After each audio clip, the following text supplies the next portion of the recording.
The latest headlines. Baseball is great when the Yankees and Red Sox are at the top. The insightful interviews. Brandon Robinson, Scoop B Radio. I don't think LeBron plays like Michael. More like Penny Hardaway and Magic Johnson. The hottest takes. Stop saying, oh, Michael never had to play on a super team. Yeah, he did. Can all be found on Press Row. Broadcasting is part of the Brew Sports Network. Here's your host. It doesn't matter what your name is. Christian Heimel. Hello, everybody. Welcome once again on Press Row. I am your host, Christian Heimel. So glad to have you guys as part of the show, wherever and however you may be listening. Proud to be part of the Brew Sports Network on this Thursday, June 15th, 2017. What has been an eventful week. We have had two seasons come to a close. We have had one season really starting to ramp things up and another with some big off-season headlines. We'll get into all of that coming up on the show. We're going to be joined by a host from NBA TV as well as SiriusXM's NBA channel, Jared Greenberg. We'll talk with him about the legacy of LeBron James after his Cleveland Cavaliers fall in the NBA Finals to the Golden State Warriors. Is this Warriors team really one of the best of all time? Where does he see them ranking? And some of the bigger off-season notes to look out for in the NBA. We'll also talk with Justin Bradford. He is the author of The Making of Smashville, one of our NHL experts. Host on Penalty Box Radio. We'll talk to him about just how impressive this Penguins Stanley Cup run was. Back-to-back, the first team to do it in nearly 20 years, the first team to do it in the salary cap era, as well as can Nashville get back there, and is Smashville now a hockey destination, let alone a hockey city?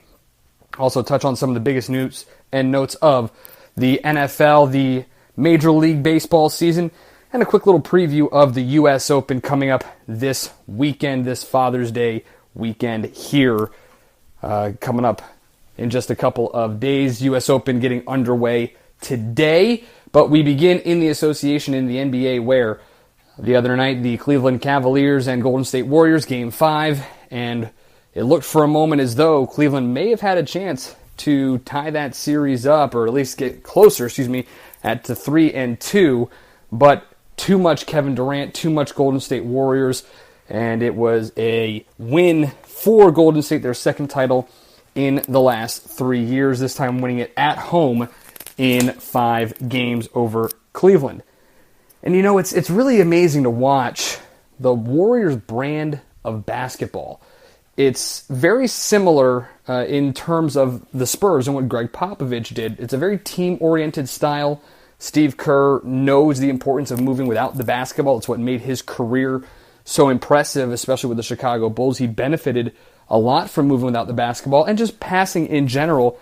Very team-oriented, but another thing that was probably the most impressive for this team in the Warriors was how strong of defense that they played throughout the entire finals, throughout the entire season. They were statistically the best team in the NBA in terms of defense. I mean, you look at their steals, you look at some of their rebounding numbers, you look at what they were able to do realistically up and down the floor at both ends, and it's kind of hard to imagine them not as one of the best teams in NBA history. Obviously, a year after winning 73 games, they acquire Kevin Durant, and they go and almost sweep the entire postseason.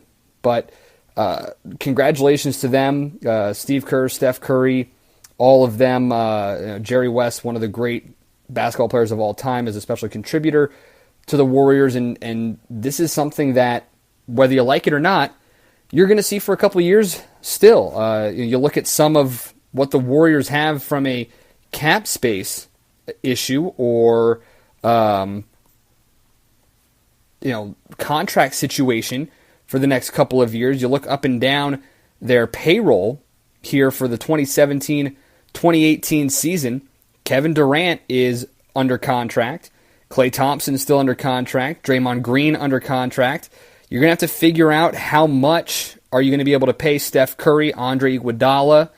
Do you need Sean Livingston back? JaVale McGee, he made a case that he may want to be back or need to be back here the next coming season. But they do have a pretty decent bit of cap space here. If you take out everybody from this year, they have about roughly $30,000 in salary cap. You're not going to waste all of that, obviously, on Steph Curry, who was making a little over $12 million this past season. Kevin Durant at $26 million this year. But you could easily see that they've got some cap space to be able to keep this team together. The question becomes, how much do they pay Steph Curry and Andre Iguodala? And here's the thing, folks. Listen, this isn't anybody's fault that Kevin Durant is on this team. Kevin Durant made the smart choice. Similar to how LeBron, when he left Cleveland for Miami, he made the best career decision for Kevin Durant. Every team in the NBA last year, because of the new salary cap and because of the expanded space that every team had, could have paid that $26.5 million to Kevin Durant. The problem was Golden State was a team he wanted to go play for. They were the system that allowed him to shine. It didn't put as much pressure on him, but it still allowed him to potentially be the best player on the floor any given night, and you saw that in the finals. So don't blame Kevin Durant for this. It's in the collective bargaining agreement that the salary cap's even going to go up more over the next couple of years. So don't be surprised if more of these super teams form in places like Cleveland, Boston, Philadelphia maybe, who knows, especially with some of the cap space they have. The Lakers could really, over the next couple of years with some salary cap, become another super team to challenge Golden State. But don't be mad at Kevin Durant. The folks in Oklahoma City, fine. You can be upset, whatever. Call him a traitor, call him jumping on the bandwagon, that's fine, yes. But you know what? One person, if you're listening to this, could you honestly tell me that you wouldn't take that opportunity to go and win a championship? You're 10 years into the league. You haven't won a title yet. You've only won one MVP. You've been to one NBA Finals. Can you tell me seriously that you wouldn't take the opportunity to go and play for a team as talented as Golden State and win a championship? Can you tell me that when LeBron made the move to go to Miami, that you wouldn't have done the same? You make the best possible career decision, and Kevin Durant did. And I applaud it. I love it. I think he's one of the best players in the game. I think he's number 2, right behind LeBron. And he did what was right for Kevin Durant. And there's nothing wrong with that. There's nothing to be ashamed about that. What is to be ashamed about now is if you're LeBron James, what do you do from here?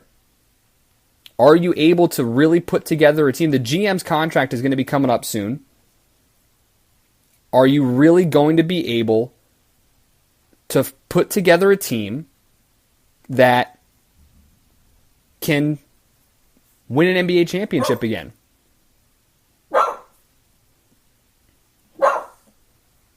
I mean, is it really going to be possible?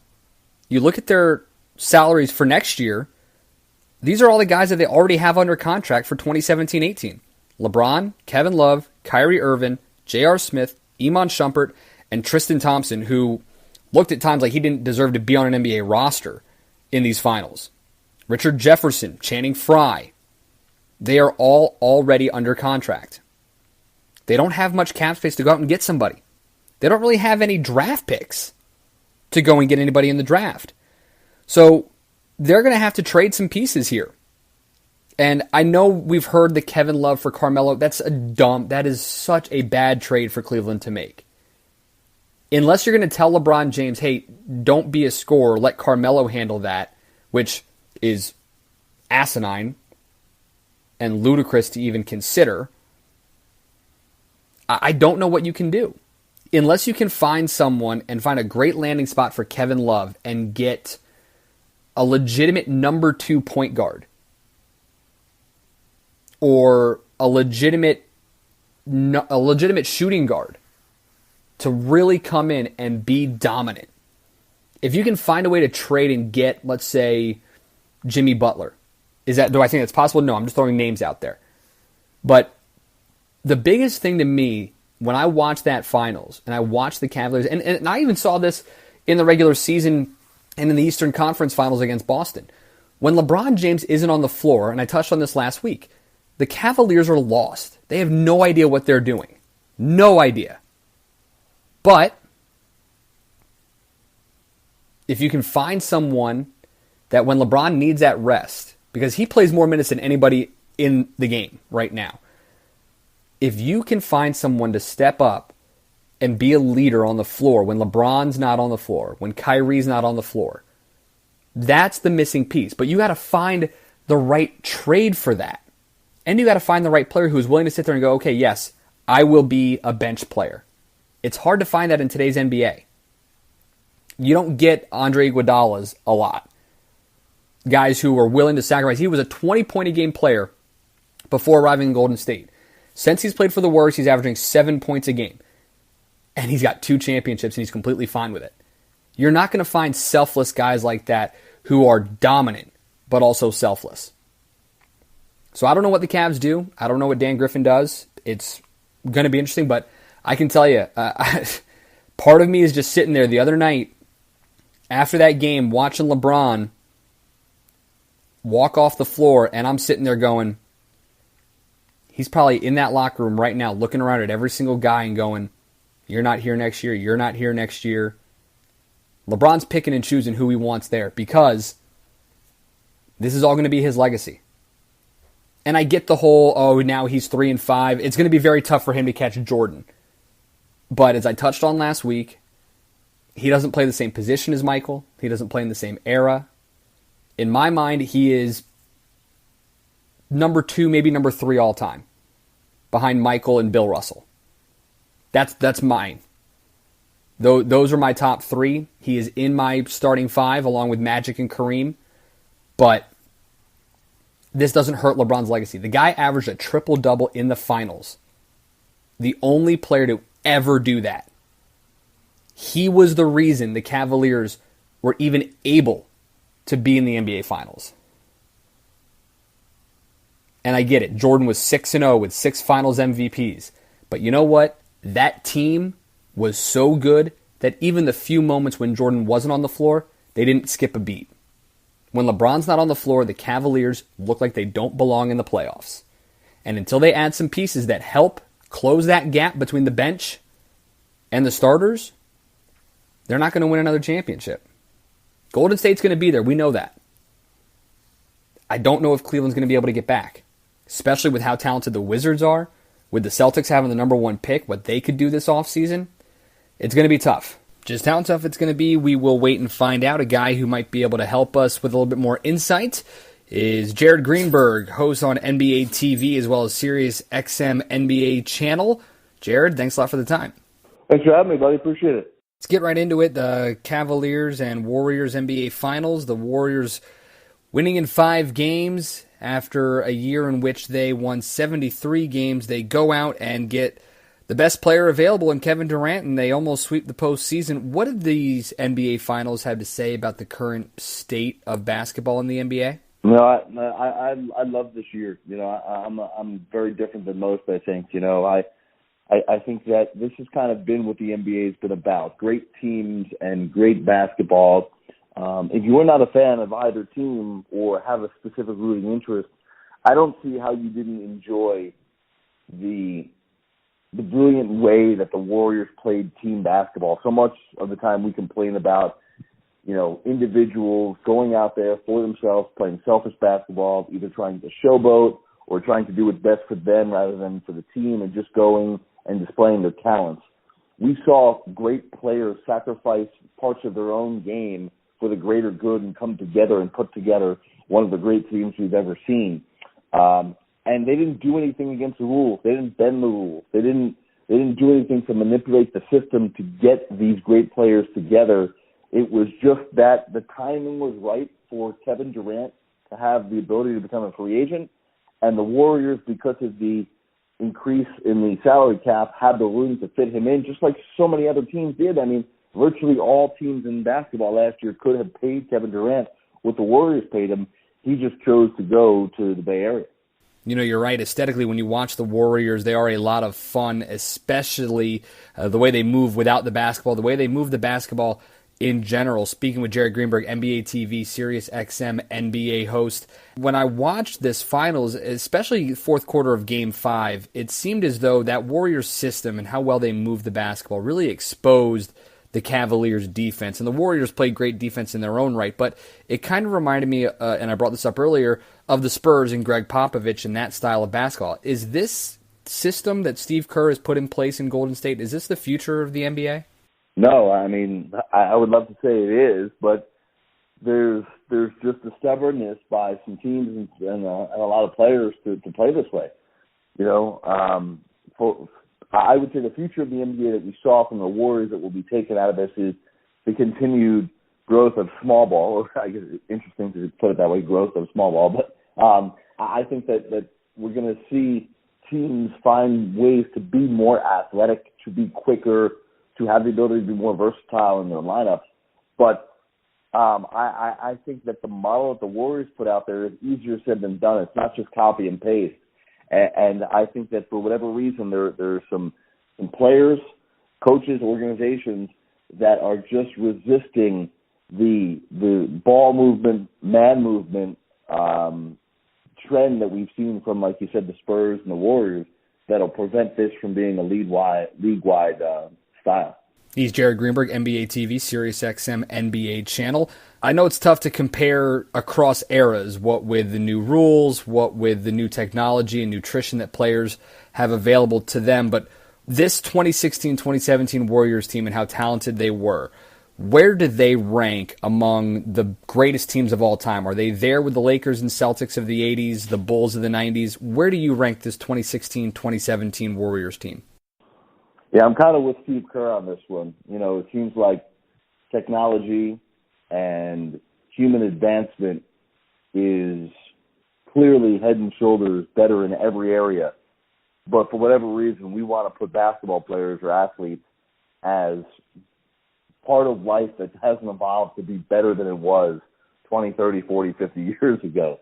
I think that there's and I know some old school people will disagree with me on this one, but I think that, you know, just look at your phone. It's better today than it was 40 years ago. Look at the medicine. Look at every other aspect of evolution, and for the most part, when it involves human beings, we have grown. We have gotten better, and I think athletes have gotten better. You know, I as great as Bill Russell was, and as great as Wilt Chamberlain was, you think they'd be able, in their prime, to be able to handle a guy like Shaquille O'Neal? And I know this is kind of, you know, going against the grain for the way most people think, but I believe that the Warriors probably would stack up pretty darn good, maybe even better than some of the great teams that you mentioned of all time, just because of not even just how good they are, but how many different ways. I think people just don't appreciate this about the Warriors' greatness. You know, just take this series, for example, that we just watched. The Cleveland Cavaliers tried to take away the three-point shot, and people think that the Warriors are just this great three-point shooting team. So in game one of the series, they come and they say, fine, we'll score 56 points in the paint. We don't need to shoot the free ball. And then in game two, Cleveland adjusted and said, all right, we're going to take away the paint, and we're going to let you shoot threes. And the Warriors hit what was then an NBA Finals record, 18 threes. So it's amazing to me how people don't recognize that they're a great offensive team inside and out. They're a great defensive team. In fact, the best defensive team in basketball this year. So I think they come at you so many different ways and have so many different ways to compete with you. Yeah, I do think they're right up there with some of the great teams of all time. Flip this over to the other side, where in Cleveland the narrative now is LeBron 3-5 all-time in the NBA Finals. He'll never catch Michael Jordan. The guy averaged a triple-double. Did this really hurt his legacy? The first triple-double in the NBA Finals ever, and we're talking about this hurting his legacy as one of the greatest ever. Yeah, well, again, you know, I think we have to recognize that this is not to take shots or to criticize LeBron. It's because he's so special that he's part of a very unique conversation that only a few people can be a part of, and that is, are you the greatest of all time? And should 8 appearances, 7 in a row in the NBA Finals hurt LeBron James? No, absolutely not. But it's going to be hard to catch Michael when you talk about Michael going 6 times and being 6-0 and being the Finals MVP in each and every one of them. I understand the greater argument here.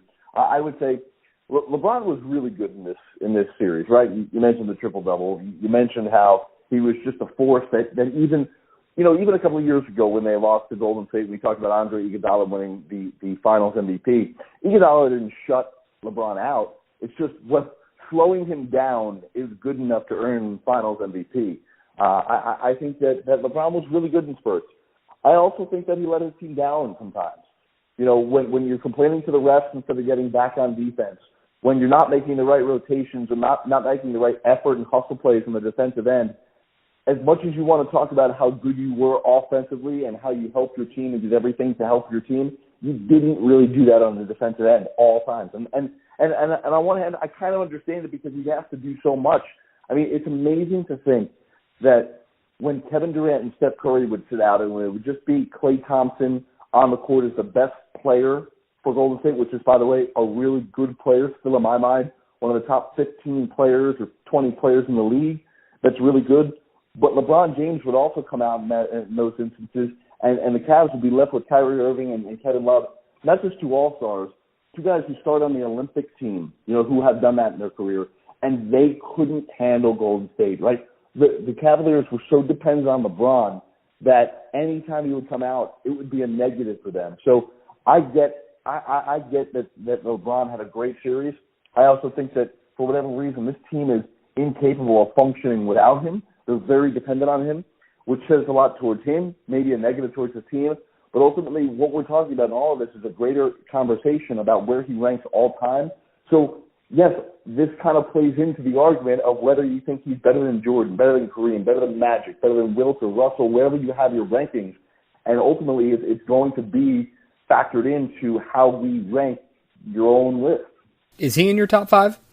Yeah, LeBron to me, after last year's finals, to me, I moved him up. I did a very extensive list, and I put him third all time. I think that the things he's accomplished, the last two finals for me were just incredible. The fact that in 15 he was able to lead a team where they got within 2 wins of a championship, and the 2 wins they got that year in 2015 in the NBA Finals against the Warriors. The second lead scorers were Matthew Dellavedova and Timothy Mozgov. I mean, that to me is a remarkable feat in itself. And then what he did last year, leading the finals basically in every single statistical category, this historic comeback that they had down 3-1 to the greatest regular season team of all time that had won 73 games, completing the epic comeback by winning a Game 7 on the road in a building that Golden State really just lost 1 or 2 times the whole entire season. And the manner in which he affected the game last year, that to me kind of tilted it towards, LeBron has done more with less. He's had some great teammates over his years. He's had Hall of Fame teammates over the years. But I don't think he's had the caliber of teammates that some of the other all-time greats have ever had. So when I factor that all in together and I look at his achievements and where he is on the stat leaderboard, and I look at the eye test on how I feel like the physical style that he plays with could probably translate to any era, and you think about what position he would play in any era, it's really mind-boggling to think that anybody would be able to defend him, whether it be in the 50s, 60s, 70s, 80s, or 90s. So I ultimately decided on moving him behind Michael and behind Kareem at third all time. What does Cleveland have to do? Because, as you mentioned, they just look lost without LeBron on the floor. What do they have to do to improve where that not only do they beat the East and win it again, but how do they beat Golden State? Well, on the surface, there's not much they can do because they don't have much cap space. They don't have draft picks to trade. They don't have young, up-and-coming players that they have been developing that they could trade for some chips. David Griffin's contract is going to come up here. He's the general manager. Whether they re-sign him to a deal or find somebody else to run the front office, that person's going to have to be very creative and might have to take some risks. Based on all the cap gurus and people who understand the CBA a lot better than me, talking to them, the only way that Cleveland makes a significant move here is if they trade one of their significant pieces. The guys that have really handcuffed their salary cap, LeBron's under contract for a couple of years now. You got Kyrie, you got Kevin Love, Tristan Thompson, J.R. Smith. these guys, one of them, or maybe more, may have to be traded in order to make something happen because they have no cap space, they have no draft picks, and they don't have young guys who they can trade for chips.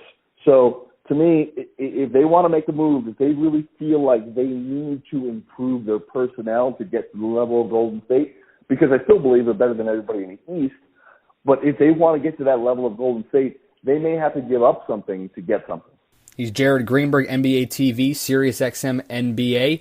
The draft is next week. Number of guys talked about possibly opting out. Paul George, Jimmy Butler, Gordon Hayward. Those seem to be the big three names that could be moving in this offseason. But what's the biggest storyline coming up this offseason?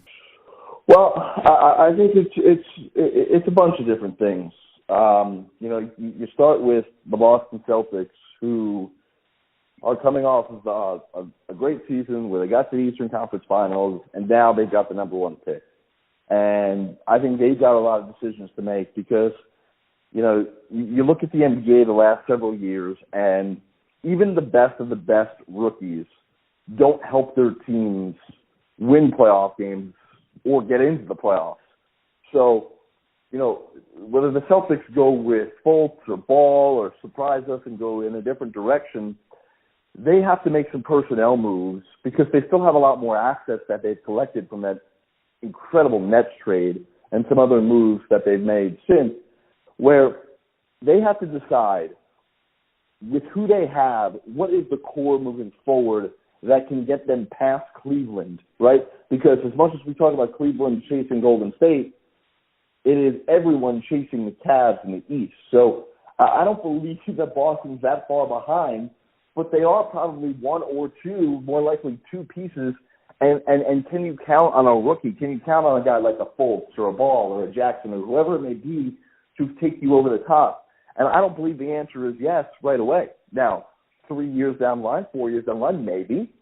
But I don't believe this year, by just adding that one top draft pick, that is the difference between the Boston Celtics going from a team that gets to the Eastern Conference Finals to a team that gets to the NBA Finals. Heck, I think that they will have trouble next year just getting back to where they were with who they have. They've got to make some significant changes. So to me, how aggressive Danny Ainge is, because a year from now, he's got a big summer where he's got a lot of his players that are currently under contract becoming free agents and guys who have the ability to get long-term deals, including Isaiah Thomas.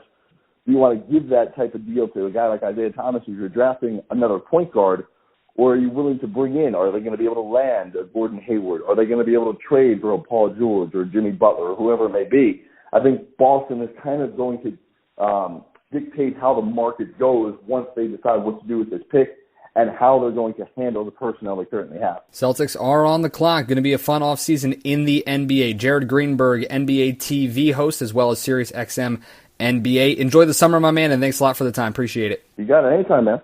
That's Jared Greenberg, NBA TV, SiriusXM NBA channel as well. Knows a lot about the association, and he's right. I mean, the Celtics kind of hold the keys to this offseason. Just how much are they going to influence what everybody else does? It all starts next week, the 22nd, on the NBA draft. It'll be interesting to see what happens. So many people, it kind of seems like 1 and 2 are already decided.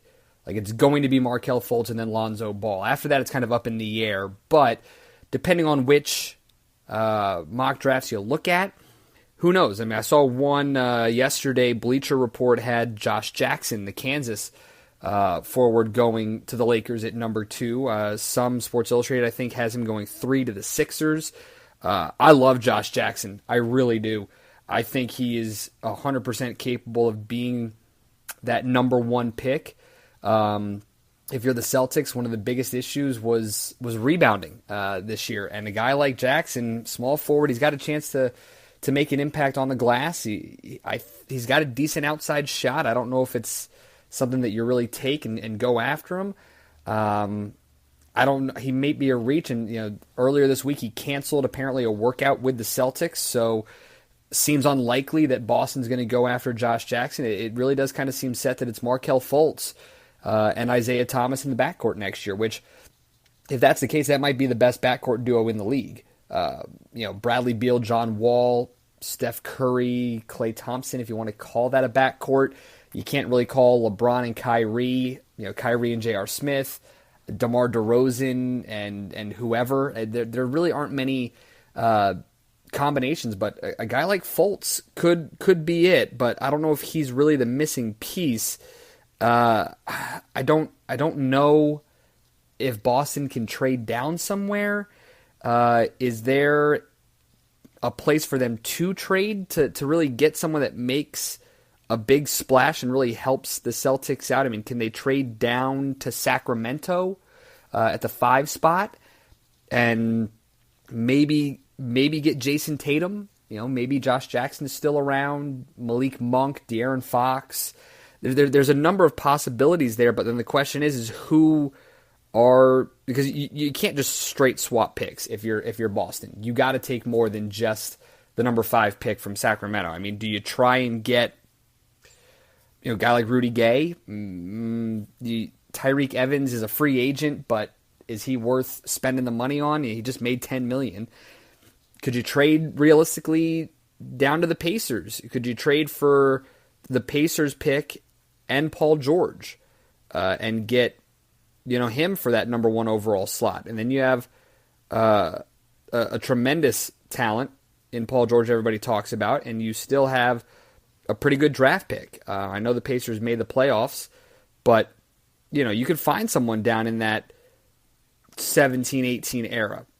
Do you trade for that 18th pick and maybe there's a guy that you're not expecting who's there? Maybe you can go and get DJ Wilson out of Michigan. Maybe you can go and I still personally, after all the college basketball that I watch, I don't understand how Kennedy Meeks isn't talked about as one of those players that's getting drafted in this first round. I mean, did you see how dominant he was on the glass for North Carolina this year as a senior? He's a veteran. He's banged with some guys. I mean, I don't understand why he's not talked about as one of those guys.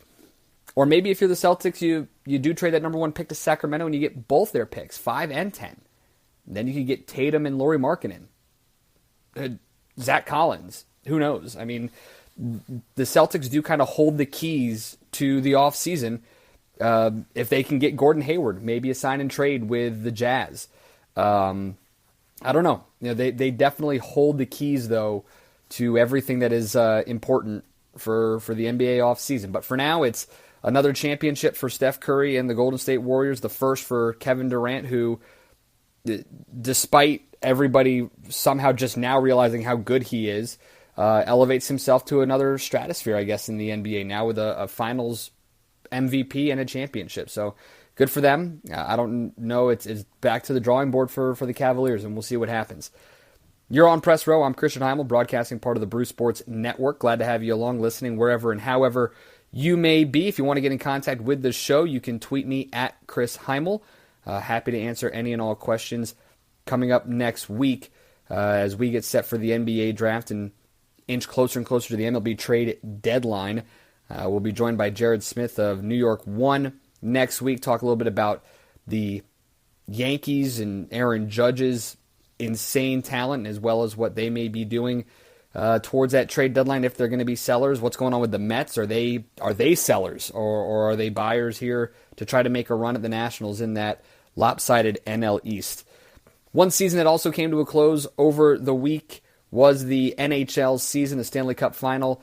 Pittsburgh Penguins winning back-to-back championships, the first team to do that since the Detroit Red Wings in 97-98. And Sidney Crosby winning Conn Smythe honors again for the second straight year as the playoffs MVP. Second straight year, only the third time in history that has been done where a player has won the Conn Smythe in back-to-back years. It's going to be insane for Pittsburgh to celebrate that. And you think about what they were able to do when they lost their starting goaltender in the last game of the regular season with that injury, and Matt Murray and Marc-Andre Fleury, how great he was to get them back to the Stanley Cup Final. Sidney Crosby, who has now won 3 Stanley Cups as a player, which is more than Mario Lemieux, the great Mario Lemieux, did when he was playing for Pittsburgh. Of course, Lemieux, as an executive, getting his 5th Stanley Cup title now with the Penguins. And it's just so impressive what they did and how they were able to do all of that and make things so different in the salary cap era for a team to finally repeat. Penguins almost cementing themselves as the team of the decade here, just because they have won 3 titles in that decade, and they have been right there competing for championships ever since, and doing it in the salary cap era is just astounding.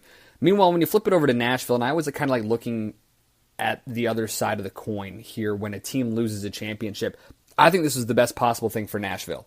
I really do. As someone who has claimed Nashville as his adopted home, I love that city. I love the Preds, what they did this year. They've always been talented. They were just on the doorstep. And for them to get this far and lose on their home ice, I think, is a big benefit for Nashville. More so for their fan base, because now you get to feel that hurt. You get to feel that wrenching knot in your stomach of being so close only to lose. And it kind of burns a fire in any fan base, and anyone who's ever been a fan of sports will understand this. When you get so close only to lose, it just makes you want it that much more. The fan base is going to be so much stronger. The celebrities that came out during this playoff run may actually legitimately become fans now, and Music City is not just a hockey town now. They are a hockey destination, and they are going to be talented all the way through. It was a tremendous story as the 16th seed out of 16 teams in the playoffs to be able to make it, and now it's just even so much more for them with that fire now in their belly after losing, reaching their first ever Stanley Cup. Failure breeds success. I'm convinced that in order to have success, you must fail first. Nashville, don't consider it a failure. In very black and white terms, yes, you didn't win the Stanley Cup, but at the same time, what they've done for that franchise, which just a few years, talking maybe 12 years ago, they were talking about the Predators moving and not being there anymore. So for them to be there, it was awesome, and it was a lot of fun to sit there and watch. You're on Press Row, a guy who had a front seat to all that was going on down in Smashville is Justin Bradford. He is the host of Penalty Box Radio on 102.5 The Game in Nashville, as well as the author of The Making of Smashville. Justin, how are things down in Music City? Well, I think most everyone has gone through the stages of grief right now. So I think denial was there for a little while, and then now I think people are in acceptance and kind of the moving on phase, and now the excitement of something new phase. It takes a couple days. Usually, I think, it takes people at least 48 hours to kind of compress themselves and compose themselves and get on with it and everything, and realize that there's more to life going on. But I think everybody's kind of excited now because this is the first time for Predators fans that the season ends and all of a sudden, hey, the draft is right on the corner, and then this year the expansion draft is going to happen. Then the development camp's going to happen. So there's not much of a break for hockey with a lot of fans down here, and that's very new to people in Nashville, which is exciting because now the Predators can kind of keep the momentum going and getting people excited about the entry draft and development camp before we finally have about a 2-month break with July and August. But it's a fun time here just to know that we don't have a long break for the first time, so that momentum can really carry over into next season. I brought this up just a couple moments ago on the show. I personally think, and this isn't to say that losing in the Stanley Cup final in your franchise's first ever trip there is a failure, but I personally think failure leads to success. How much did this loss in the Stanley Cup final, how much does this help the future of Nashville? I think it helps the future in a great bit, and the reason why is we've seen this franchise now take great steps for the past couple of seasons with Peter Laviolette as head coach. So in his first season here, they had a tremendous regular season, kind of faltered going into the playoffs, and ended up losing to Chicago in the playoffs. And I think that was a good learning experience there too of how important the regular season is, but more importantly, getting hot at the right time, being hot at the end of the season, making sure you're clicking on all cylinders there. So next season, they get hotter as the regular season is coming to a close. They go on and they win in the first round, and then they go on in the second round. They have to force a Game 7 in the first round, and then they win, and they go on to the second round, and they have to force a Game 7 again. And so that was a huge learning experience for a young team there to have to force 2 Game 7s, winning one of them, and having to perform like that. They take that experience into this season and able to steamroll Chicago in the first round, and learning again it's important to be hot at the right time, and it finally clicked from there. So I think all those learning experiences for this team where really the core has been there for the majority of those 3 seasons under Peter Laviolette, you kind of see how they've learned from that and learned to face adversity, and I think that's what they face this time in the playoffs. They face adversity, whether it's injuries or different things, what can happen with officiating. That no matter what, no one's blaming officiating, but it's one of those things of adversity they have to get over and learn how to deal with to win. That's what good teams do, is you learn how to win no matter what kind of adversity you're facing. And Pittsburgh's been able to do that, and that's why they've been successful. They learn to face adversity and overcome it. So I think all those things together is really what will change for the Predators as the future goes, because they're not a team that has to blow it up and start from scratch. They have the core there for a long period of time, and the window's definitely still open. For me being a Nashville guy, this was a lot of fun to sit there and watch and see the hometown rally around this team. I can remember years ago going to games in Pekka's first year, and it wasn't that exciting. You talk about it in your book, but for people who don't think of Nashville as a hockey city, how did Music City become a hockey town? I think it was one of those things that it takes kind of an evolution, and we see that. That's with any sport, especially with the newer sport to an area, and I say newer in terms of pro sports, because hockey's kind of had that a foothold in Nashville for a very long time. It started with the Dixie Flyers back in the 60s and 70s, and then you even had the Knights and the South Stars. So hockey's been around Nashville, it just hasn't been on this level for a long period of time. So you did have your hockey fans that have been around. Plus, Vanderbilt's had a hockey team here and there all the way since the 70s as well. So there's been hockey around here, but what it took was a combination of things. After that potential sale and relocation back in 2007, you had a local ownership group come in. That was important right there. Guys that were local, people that were local that wanted to see this city and the franchise be successful, not just for making money purposes, which is a very important part, but in what it can do for sports as a city. So that was a big phase right there. Then bringing in good leadership on the front office side, like Jeff Kogan and Sean Henry. Jeff Kogan coming from the Dallas Stars and Sean Henry coming from the Tampa Bay Lightning, both won a cup with those franchises as well in what used to be considered non-traditional markets. So you bring in the experience there of how to market a team, how to sell a team, how to sell the experience of a team. You put all that together, then you start building the on-ice product as well. All those things start coming together. That makes Nashville into a hockey town right there, because you have a good on-ice product, you have a good presentation, you have a party-like atmosphere, you create something that's very unique to the city, and that's what's important. Is they've made it their own, whether it's kind of copycatting other traditions or make it their own. It's just like what America is, which is a melting pot. You take other cultures and traditions, you make it into your own, and that's exactly what Nashville's done over the past 6 and 7 years, is make all their traditions their own and making it fun. It's a fun atmosphere. It's a family-friendly atmosphere. Tickets overall are still very affordable, and like the Stanley Cup Final tickets on the secondary market, but tickets overall are very, very affordable for people to get to experience hockey in Nashville. It was definitely a lot of fun to watch and see this small town, quote-unquote, Nashville evolve into a place that people now sit there and say, I got to go see a game at Bridgestone Arena. He's Justin Bradford, the author of The Making of Smashville, host of Penalty Box Radio on 102.5 The Game in Nashville. Flip this around to Pittsburgh, because the Penguins did something pretty remarkable. First team to repeat as Stanley Cup champs in nearly 20 years since Detroit in the late 90s, but they also repeated in the salary cap era. How impressive is it that they did this in this day and age? I think it's extremely impressive, especially when you look at the parity that's kind of trying to get forced in the league, which is overall a good thing.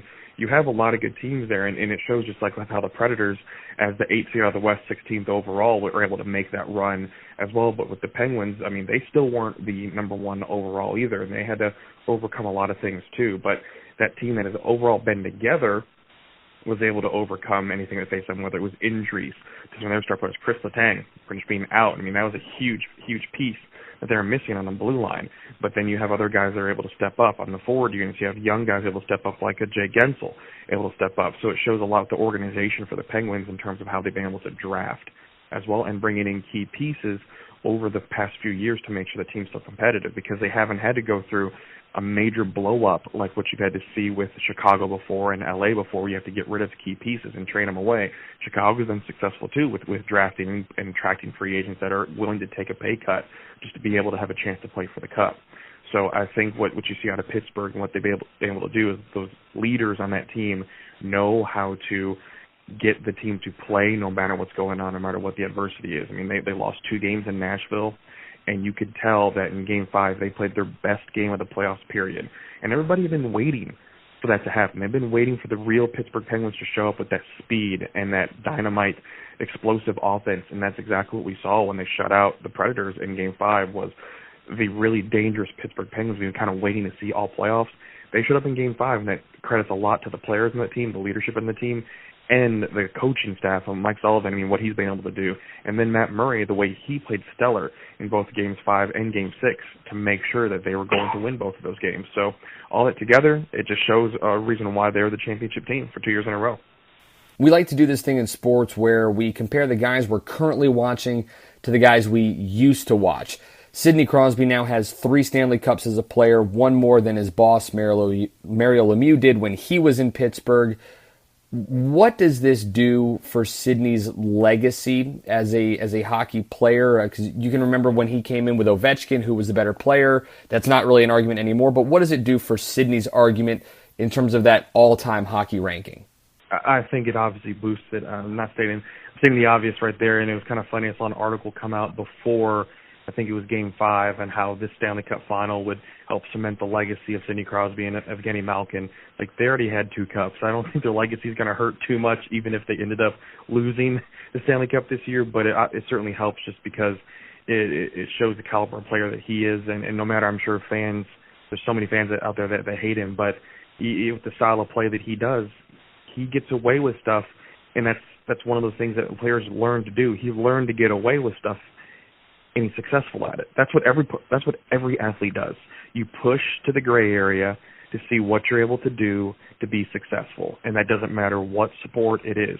He is really good at that, and that's not a bad thing. That's because the rules are made and adjusted when players find ways to do things. And so whether it's in the regular season or the playoffs, he is a good player because of not just his skill, but because of the way that he plays the game, and he plays it on the edge a lot of times too, and people don't always see that. They see it after the fact. So, and that's not trying to dog him by any means. It's saying that he's really good at what he does, and really good athletes find ways to be good, and that's what Sidney Crosby has done there, and winning another championship on top of that obviously cements his role that he is one of the greatest, and that's just because he's been able to lead a team to victory, especially given all of his health issues as well with concussions and everything. It's obviously been questioned as much, when will he retire? What's it going to be like for him with his head because of all the concussions he's faced? So I don't think there's a question in terms of his legacy and what he's able to leave behind, because, heck, he still could win another 1 or 2 cups before he retires. What would it take for both of these teams, Nashville and Pittsburgh, to get back to that Stanley Cup final when we're talking here early next summer? I think the bigger thing is going to be on Nashville. Pittsburgh, obviously, I think most of their team's going to be able to stay together. Matt Murray, young goalie, he's going to be there. The big change will be in Marc-Andre Fleury, probably not going to be a Penguin soon. So then you have to look at, what's going to be next in the crease there if Murray goes down. So health will play a big role for both teams. I think for the Predators, because they showed in the regular season they could be inconsistent.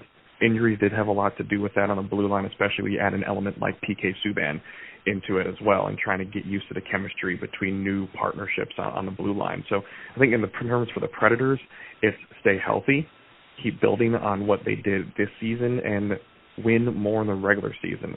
The biggest thing for the Predators, and they got lucky with the wild card spot they got in, they didn't have to travel to the West Coast for the first 2 rounds. They'll never say that as an excuse that affected them last season by having to go to Anaheim and then San Jose, but it did take a toll in terms of travel that they had to keep flying out and back. So the biggest thing for them, and the players even spoke about it right after Game 6, the loss in the locker room, it showed how important it is to try to get home ice advantage. I think that'll be really important for the Predators to start at home, or at least have home ice in 1 of or 2 of the rounds throughout the playoffs. So that will be really important for them. You briefly touched on it at the start of our conversation, but for those who have never experienced one in their lifetime, or maybe forgot what it was like the last time we had one of these a couple decades ago, give us a brief synopsis of how this NHL expansion draft is going to work next week. Yeah, this is going to be very different because it's the first expansion draft in the social media era too. So it's going to be very exciting for hot takes galore on all walks of social media, and they've already started, which is great. So obviously it's a good term. It's good in terms of the timing of it because you're not going to have 3 or 4 expansion drafts over a span of 4 years, assumingly. So like they did when the Predators came in, because you had Nashville, Minnesota, Columbus, Atlanta all coming in right at a similar time. But the way it's going to work, and I know people tend to freak out, is keep in mind only one player will be selected from each team for the expansion draft. So it's not like a team can just come in, Vegas is going to swoop in and snatch 3 or 4 players. I'm trying to get as brief as possible here, but there are 2 certain ways that teams can go in terms of electing how to protect their players. And that's the 7 forwards, 3 defensemen, and 1 goaltender, or 8 skaters and 1 goaltender. The biggest thing is that any player that has no movement clause at the time of the expansion draft, they automatically have to be protected. So teams like Chicago, they have, I believe, already 8 skaters that have no movement clauses. They're pretty much set in terms of who they have to protect. Nashville, on the other hand, they have 1 player, and that is Pekka Rinne. So they have to protect Pekka Rinne unless he somehow waives it or anything like that, but they'll be protecting him. And the way that it works is that the teams will be submitting their list of protected players this weekend, and then it'll be announced at the draft, at the NHL Awards on the Vegas Golden Knights, what their team will be. So I'm sure a lot of stuff will leak throughout, and the list of protected players will also become public too. So I fully expect lots of clickbaity articles to come out on everyone's own picks for their expansion draft and how this will go over. But there's a lot out there. NHL.com has some great explanations of the rules. There's lots of different rules in terms of how many games a player has to play to be eligible. Another thing is a player has had to play at least 2 years pro to be eligible. So you're not going to lose guys that are like in their first or second season. And that's a big thing too. They want to make Vegas competitive. They don't want to, steal a lot from other teams, but that's what makes it very different from earlier on in that second kind of expansion era in the late 90s, is that the team will be a lot more competitive coming out than some of those teams were coming out in the 90s. The expansion draft, June 21st in Las Vegas. Should be fun having a new team in the NHL, especially one there in Sin City. Justin Bradford, author of The Making of Smashville and the host of Penalty Box Radio on 102.5 The Game in Music City. Justin, thanks a lot for the time. Enjoy your summer and have a few nights on Tootsie's rooftop for me if you can. Hey, I'll do my best. Appreciate it. Thanks for having me on. On Press Row here as part of the Brew Sports Network, I'm Christian Heimel. Thanks so much for joining us. Here's some good stuff there from Justin Bradford. Of course, the NHL expansion draft next week, the Las Vegas Golden Knights, the new team coming in. Should be interesting to see how that works. Next week's a big draft week. You got the NHL expansion draft, then you got the NBA draft on back-to-back days. So already an active summer here. Want to touch on something that came across late yesterday. It became official, even though a lot of folks were vehemently saying it was never going to happen. But August 26th, Las Vegas, Nevada, Floyd Mayweather against Conor McGregor, the quote-unquote super fight that we have all supposedly been looking to see. And I'm going to be 100% honest, I'm a huge MMA fan, but this makes zero sense across the board. This is merely a spectacle that is there just for the money grab. It is a massive money grab. It's going to make close to $1 billion, if not more than $1 billion, for all the folks involved. And that's really what it is. You've got a 40-year-old boxer in Floyd Mayweather who is undefeated at 49-0 in an exhibition match, realistically, against Conor McGregor, 29, who has never had any boxing experience but is one of the more dynamic fighters in the MMA. So on paper, I mean, you look at it, and okay, yeah, it could be a lot of fun. The lead-up is going to be tremendous. The press conferences are going to be awesome. The brashness of both, the ego of both, and just how well they work a camera and work a press room is going to be phenomenal. And that's going to be that might be more exciting than the actual fight. Because when you really sit there and start to break this thing down, you've got a guy in McGregor who has zero boxing experience. He's a decent striker in the MMA, but he's known more for submission, and he's not, he's not trained as a boxer. Yes, he's going to be training this, but he's at a disadvantage when he steps into Floyd's era and Floyd's realm, who is arguably the greatest boxer of all time. My issue with Floyd, and if you're looking for a knockout, you're not going to get one. because Floyd is incredibly good at not getting knocked out. He stays away from those punches. He's undefeated, obviously, in 49 professional fights. But then the other part is he doesn't really go after guys. He doesn't jump at the opportunity to knock somebody out. He's not a big risk taker. He's not going to put himself in that position where you're going to see an early knockout. You're just not.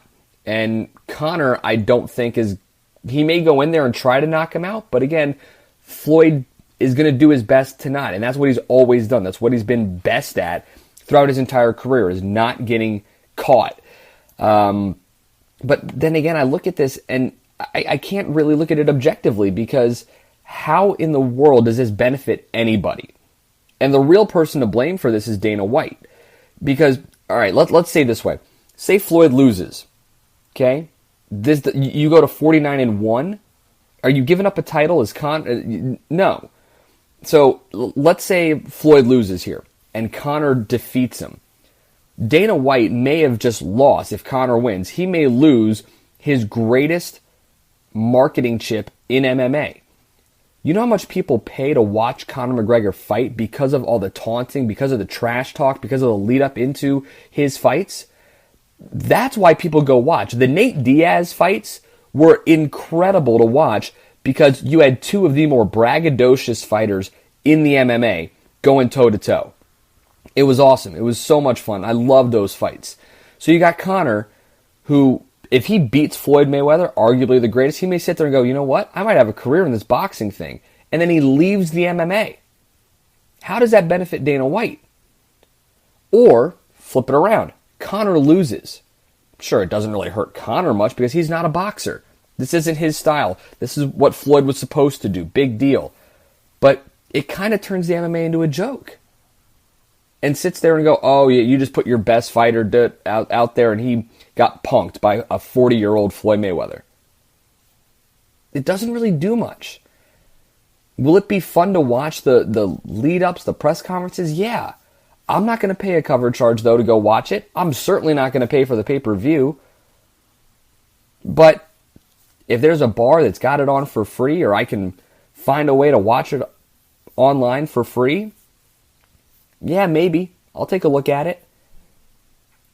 My biggest problem here is Dana White, and if you've watched it the last couple of weeks, Demetrius Johnson, one of the best pound-for-pound fighters in the world, has been speaking out against Dana White and the bookers and how Dana wants to make the fights for the money. That's all he does, is just go after the money. And that's what he's doing here with this fight. And maybe if Dana spent more time cultivating and helping to find the right fights for Demetrius Johnson and that division, or maybe giving Conor what he wants to be able to keep fighting in MMA, or cultivating the women's division, getting John Jones back from his suspensions to fight Daniel Cormier. There are too many issues going on in the MMA right now for Dana White to be trying to delve into boxing and creating this fight that so many of us never said would happen, myself included. And now that it's actually happening, I don't see how this benefits the MMA, the UFC, or Dana White. I just don't. It doesn't make any sense to me in any stretch of the imagination. But August 26th, Las Vegas, Nevada, a lot of people are going to make a lot of money. Floyd and Conor and Dana most notably. It's going to be real interesting to see what happens once that fight concludes. Because like I said, if Conor wins, he may sit there and say, you know what, I don't feel like it. He'd make a lot of money and he could go boxing. I don't feel like returning to the MMA and retaining my UFC crown. Or if he loses, what does that say about the MMA? Because so many MMA fans have sat there and said they're better fighters than boxers. They're more well-rounded. So many people have sat there and said that boxing is on the downfall, maybe even dying. This could be a fight that saves boxing and hurts MMA more than it does anything else. It's just the truth. Had a lot of fun this week. Thank you guys so much for tuning in. My thanks to Jared Greenberg, NBA TV, Sirius XM, NBA as well, for breaking down everything, as well as Justin Bradford, the author of The Making of Smashville and the host of 102.5 The Game in Nashville. Jared Smith joining us next week to talk baseball. We'll delve into the draft as well a little bit for the NBA It's all coming up next week. I'm Christian Heimel, and I will see you on Press Row.